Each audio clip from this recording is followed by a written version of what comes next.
Hello everyone. So in the last class, we derived the RMS value of alternating current over one complete cycle. Now what we'll start with today? Today we'll first start with lag and lead in alternating current. ये क्या कहता है? ये कहता है कि अगर हमारे पास जो हमारी सप्लाई है, अगर वो डीसी सप्लाई है, तो उस केस में जो करंट होता है और ईएमएफ होता है, दोनों के दोनों सेम फेज में होते हैं। उसमें ऐसा कुछ नहीं होता कि क्या लैग कर रहा है और क्या लीड कर रहा है। ठीक है, both current and EMF they are in same phase, और ये तुम्हें ऑलरेडी पता है, ये तुम ऑलरेडी पढ़ चुके हो। लेकिन एसी सप्लाई में क्या होता है, जो करंट और वोल्टेजेस होते हैं, they may be out of phase with each other. In phase होना, आउट ऑफ फेज होना, इसका मतलब क्या है? इसका मतलब ये है कि एक पर्टिकुलर टाइम पे जो करंट की पीक वैल्यू है दैट इज आई नॉट, और जो ईएमएफ की पीक वैल्यू है दैट इज ई नॉट, वो एक टाइम पे नहीं आए। एक की पीक वैल्यू जो है वो पहले अगर अराइज हो गई दूसरे से, तो हम कहेंगे ये उसको लीड कर रहा है। ठीक है, देखो यहाँ पे लिखा है, अब इसको पढ़ लो। In a DC supply, the EMF and current, they are always in same phase and there is nothing like lag or lead. But in an AC supply, the EMF and current may be somewhat out of phase with each other. इसका मतलब क्या है? That is the peak values of current and EMF, that is I naught and E naught respectively. They may not occur at the same time. This gives an idea of lag and lead in an AC circuit. अगर peak value of current I naught की value जो है, if it occurs before the peak value of EMF E naught, तो हम कहेंगे कि current जो है वो lead कर रहा है EMF को, और EMF जो है वो lag behind. EMF is said to lag behind the current. ठीक है, और ये किस पे डिपेंड करता है कि पर्टिकुलर सर्किट में करंट लीड करेगा या ईएमएफ लीड करेगा? ये डिपेंड करता है on the nature of components in the circuit. तो यहाँ पर बस यहाँ पे हमारे पास एक जनरल आइडिया हमें बताया है कि लैग का मतलब क्या होता है और लीड का मतलब क्या होता है। अब हमें यहाँ पे बेसिकली पढ़ना क्या है? यहाँ पे हमें पढ़ना है ऑल्टरनेटिंग करंट सर्किट थ्योरी। मतलब ये क्या कहता है, हमें जो है अब इन ऐसे सर्किट्स को स्टडी करना है जहां पे जो हमारी सप्लाई है वो डीसी नहीं है, वो एसी सप्लाई है। That means we have to study alternating current circuits. ऐसे सर्किट्स जहां पर हमारी जो सप्लाई है वो एसी सप्लाई है। फिर उन सर्किट्स में जो है, वो जो एसी सर्किट्स होंगे उनमें डिफरेंट कंपोनेंट्स जो है वो किस तरीके के होंगे? या तो सिर्फ रेजिस्टेंस है, या सिर्फ इंडक्टर है, या सिर्फ कैपेसिटर है, या रेजिस्टर और इंडक्टर है, रेजिस्टर और कैपेसिटर है, या तीनों है, रेजिस्टर्स भी, इंडक्टर भी और कैपेसिटर भी। सीरीज में भी हो सकती हैं, पैरेलल में भी हो सकते हैं, मिक्स्ड भी हो सकता है, कुछ सीरीज में कोई पैरेलल में है। तो ऐसे हमारे पास डिफरेंट एसी सर्किट्स होंगे which are made up of resistances, inductances and capacitors. ठीक है, it can be in series, parallel and mixed groupings. तो अब क्या है, different AC circuits का behavior different होगा। different AC circuits में किसी particular circuit में current lead करेगा EMF को, किसी particular circuit में EMF lead करेगा current को। तो अब हमारा जो मेन पर्पस है, जो हम 3 या 4 लेक्चर्स में आगे जाके करेंगे, वो क्या होगा? हम डिफरेंट एसी सर्किट्स को स्टडी करेंगे। ठीक है, सबसे पहले हम उन एसी सर्किट्स को स्टडी करेंगे विच हैव ईदर रेजिस्टेंस और इंडक्टर और कैपेसिटर सेपरेटली। मतलब हम एक ऐसा एसी सर्किट लेंगे उसमें सिर्फ रेजिस्टेंस कनेक्टेड है, फिर एक ऐसा एसी सर्किट लेंगे जिसमें सिर्फ इंडक्टर कनेक्टेड होगा, फिर एक ऐसा एसी सर्किट लेंगे जिसमें सिर्फ कैपेसिटर कनेक्टेड होगा। फिर हम देखेंगे उस सर्किट में जो करंट और वोल्टेज फ्लो कर रहा है, जो करंट फ्लो कर रहा है और जो वोल्टेज है उस वो उन दोनों में से which one is leading and which one is lagging. फिर उसके बाद हम दो दो कंपोनेंट्स का यूज करेंगे, जैसे रेजिस्टर और इंडक्टर सर्किट में, देन रेजिस्टर और कैपेसिटर सर्किट में। फिर हम देखेंगे कि इधर करंट और वोल्टेज इज लीडिंग और lagging, which one is leading and which one is lagging. फिर उसके बाद हम ऐसा सर्किट लेंगे, ऐसी सर्किट जिसमें हमारे पास तीनों है, रेजिस्टर भी, इंडक्टर भी, कैपेसिटर भी। और फिर हम देखेंगे इस केस में हमारे पास कब करंट लीड करेगा या कब हमारी जो ईएमएफ है वो लीड करेगी। ठीक है, तो यहाँ पर अभी हमने क्या देखा, what do you mean by lagging and leading. ठीक है, जिसकी पीक वैल्यू पहले आ जाएगी वो लीड करेगा, जिसकी पीक वैल्यू बाद में आएगी वो लैग करेगा। ठीक है, उसके बाद फिर हमने देखा कि अब हम डिफरेंट डिफरेंट एसी सर्किट्स जो है उनको स्टडी करेंगे। फिर उसमें हम देखेंगे कि विच वन इज लीडिंग और which one is lagging out of current and EMF. ठीक है, तो यहाँ पे यही दे रखा है इस पैराग्राफ में कि जो एसी सर्किट्स है they generally consist of an arrangement of R L and C in series, parallel and mixed groupings. To deal with the circuit theory, we shall first discuss the results obtained by passing alternating currents through resistance, inductance and capacitance separately. तो सबसे पहले हम ऐसे AC circuits देखेंगे जिसमें सिर्फ resistance है या सिर्फ इंडक्टर है या सिर्फ कैपेसिटर है। तो ये एसी सर्किट शुरू करने से पहले एक चीज और करनी है, दैट इज ऑपरेटर जे। देखो इस टॉपिक में एज सच इम्पोर्टेंट कुछ भी नहीं है, जो तुम्हारा इम्पोर्टेंट टॉपिक शुरू होगा वो शुरू होगा आफ्टर दिस ऑपरेटर जे। इसके बाद जो इम्पोर्टेंट टॉपिक है हमारा वो है AC circuit with resistance only. ठीक है, फिर उसके बाद हम इंडक्टर देखेंगे, देन कैपेसिटर देखेंगे, देन टू टू के कॉम्बिनेशंस देखेंगे, देन टोटल 3 कॉम्बिनेशंस का देखेंगे। ठीक है, तो इस टॉपिक में क्या है, बस तुम्हें जनरल आइडिया पता होना चाहिए कि कॉम्प्लेक्स नंबर्स क्या होते हैं। यहाँ पर जो हमारा जे है ये आयोटा है जो कॉम्प्लेक्स नंबर्स में होता है, जिसमें कहते हैं ए प्लस आयोटा बी। यहाँ पे हम लिखेंगे a प्लस जे बी। तो ये j जो है this is nothing but the iota only in complex numbers. तो यहाँ पर बेसिकली हम क्या देखेंगे, कॉम्प्लेक्स नंबर्स क्या होते हैं ये सब तुम्हें ऑलरेडी पता है। ठीक है, बट अगर तुम लोगों को नहीं पता तो तुम्हें ये पता होना चाहिए आगे एसी सर्किट्स को स्टडी करने के लिए, इसलिए ये टॉपिक डाला गया है। ठीक है, तो तुम्हें ये पता होना चाहिए कॉम्प्लेक्स नंबर्स क्या होते हैं, you should have the journal idea, ज्यादा डिटेल में नहीं करना। देन उन कॉम्प्लेक्स नंबर्स को हम कॉम्प्लेक्स प्लेन में किस तरीके से रिप्रेजेंट करते हैं। देन जो कॉम्प्लेक्स नंबर है हमारा, suppose z is equal to a plus J B. अब ये जो कॉम्प्लेक्स नंबर है इसको हम पोलर फॉर्म में कैसे लिख सकते हैं, पोलर फॉर्म में हम इसको लिख सकते हैं r e raise to power iota theta, जिसमें r हमारा मैग्नीट्यूड है, थीटा क्या बताता है, the direction of the complex number. तो r हमारा होता है under root of a square plus b square और थीटा हमारा होता है tan inverse of b upon a।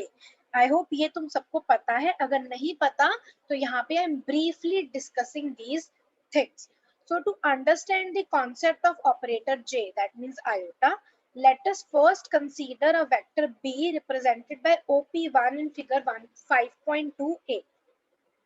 ये हमारी फिगर है 5.2a। इसमें हमने एक वेक्टर लिया OP1 which is denoted by capital B। ठीक है, अब अगर इसको मैं एंटी क्लॉकवाइज डायरेक्शन में रोटेट कर दूंगी by an angle of 180 degree, तो मेरे पास एक नया वेक्टर आएगा विच इज OP2। नाउ ये वेक्टर कितना होगा, this vector is now minus B vector. क्यों होगा ये तुम सबको पता है, वेक्टर्स में ऑलरेडी पढ़ा है तुमने फर्स्ट सेमेस्टर में। अगर मेरे पास एक वेक्टर है कैपिटल बी, उसको मैंने रोटेट कर दिया in the anti-clockwise direction by an angle 180 degree, then this becomes minus b vector। क्यों, because magnitude same है, direction जो है वो exactly opposite हो गई। ठीक है, तो ये हमारा नेगेटिव वेक्टर होता है, तो ये हो गया माइनस बी वेक्टर, ये कहता है। ठीक है, नाउ हमने एक वेक्टर लिया represented by capital B. Now अगर हम इस वेक्टर को रोटेट कर देंगे through 180 degree, we get the vector minus B represented by OP2। So if OP1 is equal to B vector, then OP2 is equal to minus B vector. इसका मतलब क्या है? इसका मतलब है अगर किसी भी वेक्टर को मैं -1 से मल्टीप्लाई कर दूं, बी को जब मैं -1 से मल्टीप्लाई करूंगी तो वो माइनस बी हो गया। इसका मतलब वो जो वेक्टर है हमारा वो रोटेट हो गया एंटी क्लॉकवाइज डायरेक्शन में by an angle of 180 degree. तो ये कहता है अगर मैं किसी भी वेक्टर को -1 से मल्टीप्लाई कर दूं तो वो वेक्टर एंटी क्लॉकवाइज डायरेक्शन में रोटेट हो जाएगा by an angle of 180 degree. और -1 हमारा, इसको हम कैसे लिख सकते हैं? √-1 इंटू √-1। इसका मतलब किसी भी वेक्टर को 180 डिग्री अगर रोटेट करना है इन दी एंटी क्लॉकवाइज डायरेक्शन, तो उस वेक्टर को 2 बार मल्टीप्लाई करना पड़ेगा -1 से, b into √-1 into √-1, that will be equal to minus B vector. अब ये कहता है कि अगर मैं 2 बार √-1 की जगह एक बार √-1 से मल्टीप्लाई कर दूं, इसका मतलब अब जो वेक्टर है वो 180 डिग्री की बजाय 90 डिग्री रोटेट हो जाना चाहिए इन दी एंटी क्लॉकवाइज डायरेक्शन। ठीक है, और ये जो √-1 है इसको हम क्या कहते हैं? सबको पता है ये आयोटा होता है, that means this is j, this is denoted by j and it is called j operator. तो ये यहाँ पे बनाया है कि अगर एक वेक्टर को मैंने -1 से मल्टीप्लाई कर दिया या मैंने उसको √-1 इंटू √-1 से मल्टीप्लाई कर दिया, तो वो वेक्टर एंटी क्लॉकवाइज डायरेक्शन में 180 डिग्री टाइम्स रोटेट हो जाता है। पर अगर उस वेक्टर को अगर मैं सिर्फ √-1 से मल्टीप्लाई करूं, तो वो वेक्टर जो है एंटी क्लॉकवाइज डायरेक्शन में रोटेट हो जाएगा by an angle of 90 degree. तो अगर मेरा ये एक्सिस कैपिटल बी रिप्रेजेंट कर रहा है, कैपिटल बी वेक्टर, तो मेरा जो ये एक्सिस है ये रिप्रेजेंट कर रहा है √-1 into capital B vector, that means this is representing j into B vector. ठीक है, तो ये जो हमारा ये j है, ठीक है, तो ये जो हमारा बी वेक्टर है दिस इज रियल। ठीक है, और ये जो हमारा j इंटू बी है दिस इज इमेजिनरी। ठीक है, इसको इमेजिनरी कहते हैं। ऐसा वेक्टर जो j से मल्टीप्लाइड है वो वेक्टर हमारा रियल नहीं रहता, इमेजिनरी हो जाता है। So it is not real number, it is an imaginary number. So the quantity √-b can be written as j into b and this is now representing an imaginary quantity. अब ये जो real number और imaginary number जो है इसको अगर हम एक साथ ऐड या सब्ट्रैक्ट कर दे तो हमारे पास आ जाता है कॉम्प्लेक्स नंबर। ये सब तुम ऑलरेडी पढ़ चुके हो, this is just a revision for you all. So the number obtained by adding or subtracting an imaginary number to a real number is called complex number. ये टॉपिक कोई बहुत ज्यादा इंपॉर्टेंट नहीं है, ये टॉपिक बस इसलिए है तुम्हारे कॉन्सेप्ट्स क्लियर करने के लिए। अगर कॉम्प्लेक्स नंबर का कॉन्सेप्ट क्लियर होगा तभी आगे एसी सर्किट्स को स्टडी कर सकते हो। सो दैट मीन्स अगर a मेरा रियल नंबर है और b इमेजिनरी है, तो a प्लस जे बी और a माइनस जे बी जो है मेरे ये कॉम्प्लेक्स नंबर्स होंगे, जिसमें फर्स्ट नंबर जो है रियल होना चाहिए और जो j से मल्टीप्लाइड है वो इमेजिनरी होगा। ठीक है, अब क्या है, how to represent this complex number on a complex plane. तो हमने कॉम्प्लेक्स नंबर लिया capital Z equal to a plus J b, where a उसका रियल पार्ट हो गया और जे बी क्या है उसका इमेजिनरी पार्ट। तो इस कॉम्प्लेक्स नंबर को कॉम्प्लेक्स प्लेन पे हम ग्राफिकली कैसे रिप्रेजेंट कर सकते हैं? हम दो एक्सिस बनाएंगे। ये वाली जो एक्सिस है this is known as the real axis और ये वाली जो एक्सिस है this is known as the imaginary axis. तो रियल एक्सिस पे हम रियल पार्ट को प्लॉट करते हैं और इमेजिनरी एक्सिस पे हम इमेजिनरी पार्ट को प्लॉट करते हैं। तो यहाँ रियल पार्ट हमारा क्या है a और इमेजिनरी पार्ट क्या है हमारा j इंटू बी। तो हमने रियल पार्ट पे प्लॉट किया a, ठीक है, और इमेजिनरी पार्ट पे हमने प्लॉट किया j इंटू बी। और हमारा जो ये वेक्टर है OC वेक्टर जो इन दोनों के बीच में से जा रहा है, this vector is known as the capital J, that is equal to a plus j b which is our complex number. ठीक है, तो कॉम्प्लेक्स नंबर ये जो हमने प्लॉट किया है which is given by this OC। अब इस OC की लेंथ कितनी रखनी है? This represents the magnitude of the complex number. और ये जो एंगल है थीटा जो ये रियल एक्सिस के साथ बना रहा है, इसको हम कहते हैं कि this is representing the direction of this complex number. ठीक है, सो the quantity z can be represented graphically by taking its real part along x-axis and imaginary part along y-axis. So the quantity z can be represented by complex vector OC as shown in the figure. ये हमारा complex vector है OC equal to capital Z which is equal to a plus jb। तो हमारा जो real axis है उसकी length हम लेंगे, उसके अक्रॉस जो हम वेक्टर लेंगे वो a है, और जो इमेजिनरी एक्सिस के अलोंग हम वेक्टर लेंगे वो jb है। नेक्स्ट, अब हमने ये वेक्टर तो डाल दिया, अब हमें ये पता होना चाहिए कि जो OC ये जो कॉम्प्लेक्स वेक्टर है कैपिटल Z, इसकी हमें लेंथ कितनी रखनी है और इसको प्लॉट कहाँ करना है। इसको ऐसे भी तो प्लॉट कर सकते हैं, ऐसे भी, तो इसका रियल एक्सिस के साथ एंगल कितना होना चाहिए। तो ये जो लेंथ है कॉम्प्लेक्स वेक्टर OC की, ये रिप्रेजेंट करती है magnitude of the complex number, और जो डायरेक्शन है वो होती है given by theta which is the ratio of its imaginary and real parts। ठीक है, तो इस तरीके से we can find this, we can plot this complex number। तो यूजुअली हम कॉम्प्लेक्स नंबर्स जो है जब उन्हें प्लॉट करते हैं तो मैग्नीट्यूड जो है वो किसके इक्वल होता है? मैग्नीट्यूड होता है हमारा under root a square plus b square, जो रिप्रेजेंट करता है length of the complex vector. a हमें पता है, सपोज हमारे पास है 2 प्लस j3, तो हमें पता है a हमारा 2 है, b हमारा 3 है, तो we can find the magnitude under root a square plus b square. So this is the modulus और the length of the vector. और डायरेक्शन क्या होती है हमारी? थीटा हमें कितना लेना है? Theta is equal to tan inverse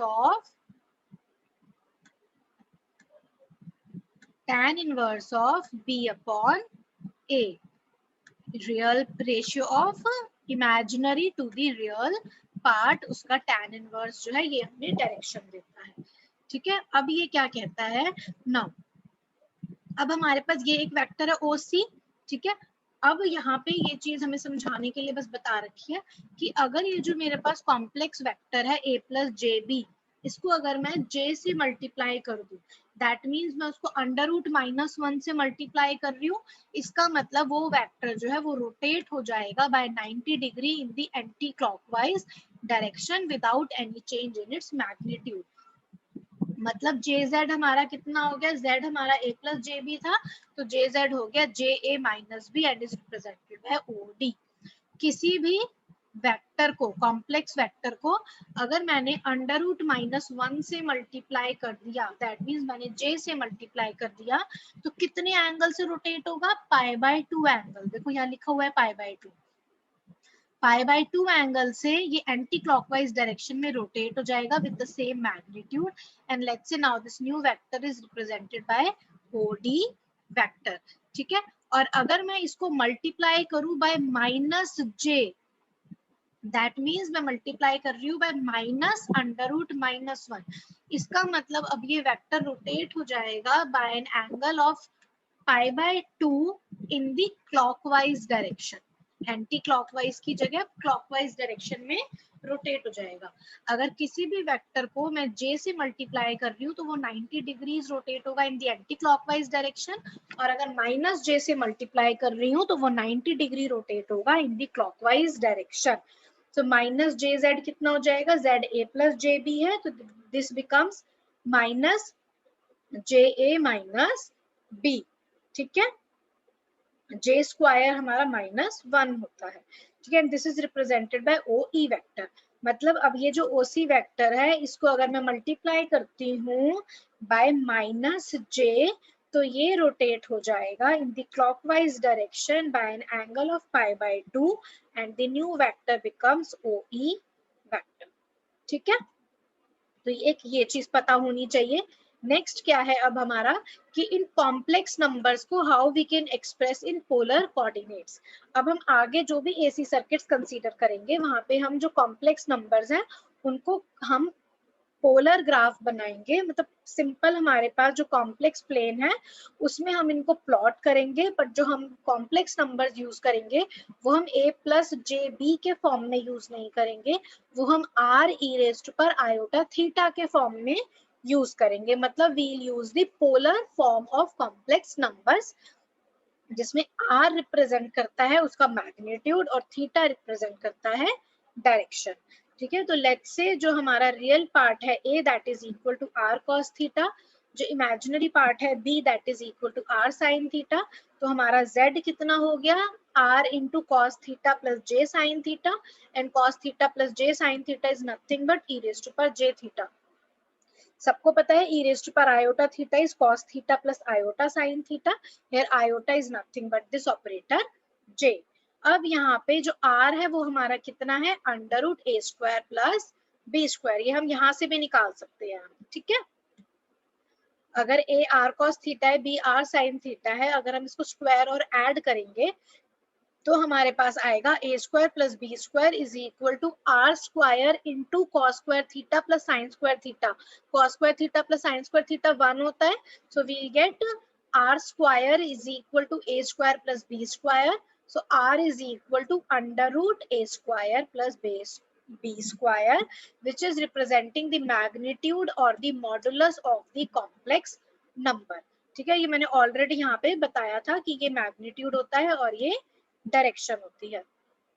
तो डायरेक्शन कहाँ से आई, अब थीटा हम कैसे निकालेंगे, इन दोनों को डिवाइड कर दो, so r sine theta upon r cos theta is equal to b upon a, r r cancel out होगा, so sin theta upon cos theta is equal to b upon a, and sin theta upon cos theta is nothing but tan theta, so tan theta is equal to b upon a, so theta is equal to tan inverse of b upon a, which gives the direction of the complex number।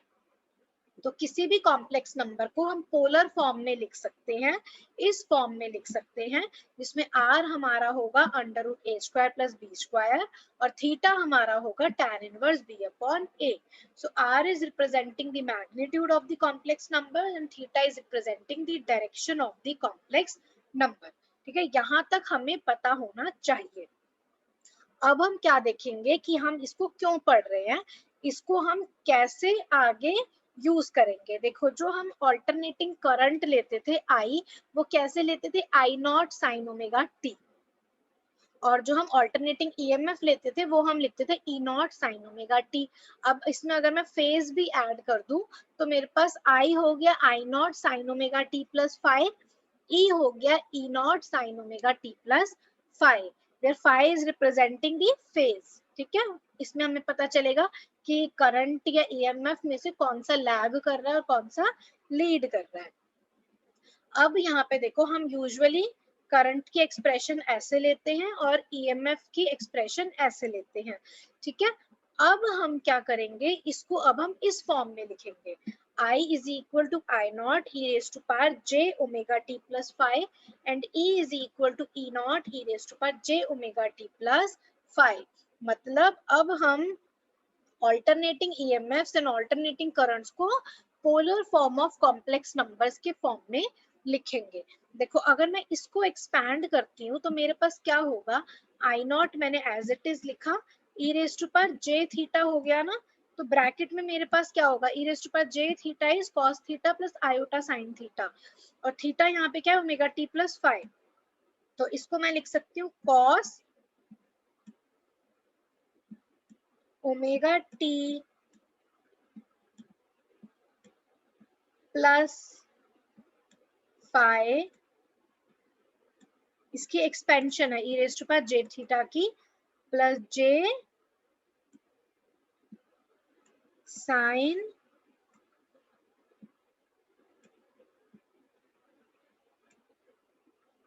Omega t plus five. इस form में I can write i naught e raise to power j omega t plus five, और हम i को क्या लेते थे, i naught sine omega t plus five, मतलब हम उसका इमेजिनरी पार्ट लेते थे। वही यहाँ पे लिखा है the sinusoidal current capital I and capital E may now be considered as the imaginary parts of the equation this and this respectively। इस इक्वेशन का इमेजिनरी पार्ट क्या है, यही है। सिमिलरली इस इक्वेशन का इमेजिनरी पार्ट जो है वो ये है। अब हम जो ऑल्टरनेट, तो इसका मतलब क्या है, ये जो एक्सप्रेशन है हमारी, this is representing alternating EMF जिसकी पीक वैल्यू हमारी ई नॉट है। This is the peak value E not and angular frequency omega and initial phase 5। ठीक है, अब हम इसको प्लॉट करेंगे।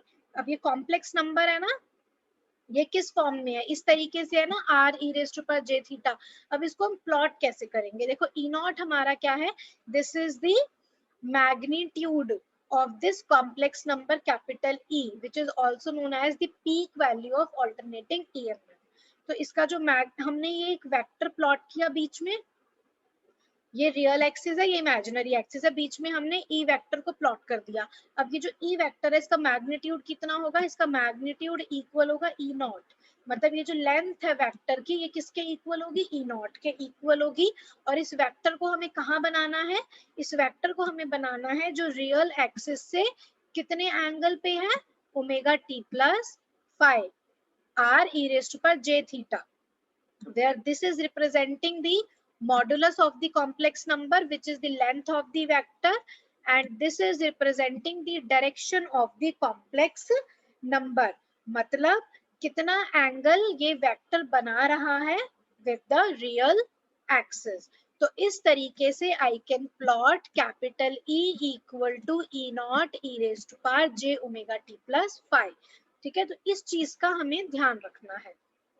ठीक है, तो आज हमने बेसिकली क्या देखा है, आज हमने सबसे पहले देखा कि हम अब आगे जाके ऐसे एसी सर्किट स्टडी करेंगे जिसमें हम एसी सप्लाई देंगे, डीसी सप्लाई नहीं देंगे। तो उन एसी सर्किट्स में हमें स्टडी करना है कि करंट और वोल्टेज में से which one is leading and which one is lagging. तो वो स्टडी करने से पहले वी शुड नो कि हम करंट और वोल्टेज को कैसे लिख सकते हैं in terms of polar form of complex number. फिर उस पर्टिकुलर कॉम्प्लेक्स नंबर को हम कॉम्प्लेक्स प्लेन में किस तरीके से प्लॉट कर सकते हैं।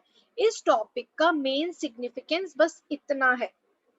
तो इसमें हमने क्या देखा, किसी भी कॉम्प्लेक्स नंबर को which is equal to a plus j into b, उस कॉम्प्लेक्स नंबर को अगर हम j से मल्टीप्लाई कर देते हैं where j is equal to under root minus 1, तो अगर हम किसी कॉम्प्लेक्स नंबर को j से मल्टीप्लाई कर देते हैं तो वो एंटी क्लॉकवाइज डायरेक्शन में रोटेट हो जाता है by an angle of 90 degree.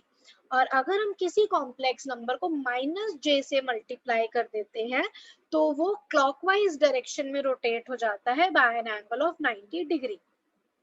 फिर हमने देखा z is equal to a plus J b को हम लिख सकते हैं r into e raise to power j theta, where r is representing the magnitude और modulus of the complex number equal to under root a square plus b square, जो हमारा represent करता है लेंथ ऑफ द वेक्टर जो हम plot करेंगे complex plane में। और थीटा हमारा होता है tan inverse of b upon a, जो हमारा एंगल होता है जो कॉम्प्लेक्स नंबर बनाता है रियल एक्सिस के साथ। तो अगर हमारे पास कोई complex number r e raise to power j theta के फॉर्म में है, तो यहाँ पर हमारे वो दो कॉम्प्लेक्स नंबर्स कौन से हैं, करंट और ईएमएफ। I हमारा है I not e raise to power j omega t plus 5, E हमारा है E not e raise to power j omega t plus 5। तो ऐसे कॉम्प्लेक्स नंबर्स जो पोलर फॉर्म में हैं उनको हम प्लॉट कर सकते हैं कॉम्प्लेक्स प्लेन में इस तरीके से। हमारे पास दो एक्सिस हैं, रियल और इमेजिनरी, इसके बीच में हमने उस वेक्टर को प्लॉट किया जिसकी लेंथ इक्वल होगी आई नॉट और ई नॉट के, और जो एंगल होगा जो वो रियल एक्सिस के साथ बनाएगा वो होगा ओमेगा टी प्लस 5। तो यहाँ पर ये बेसिक चीजें समझ के अब नेक्स्ट क्लास में we will start with AC circuit with resistance only, and then we will see AC circuit with inductance only, and then we will see AC circuit with capacitance only। ठीक है, तो ये चीजें हम देखेंगे in the next class.